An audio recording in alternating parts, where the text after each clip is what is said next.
من جان ناقابلی دارم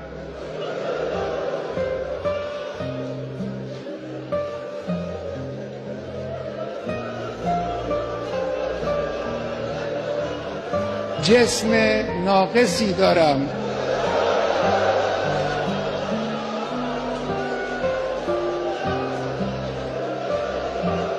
اندک آبرویی هم دارم که این را هم خود شما به ما دادید. همه اینها رو من کف دست گرفتم، در راه این انقلاب و در راه اسلام فدا خواهم کرد. اینها هم نثار شما باشد. سید ما، مولای ما، دعا کن برای ما. صاحب ما تویی، صاحب این کشور تویی، صاحب این انقلاب تویی.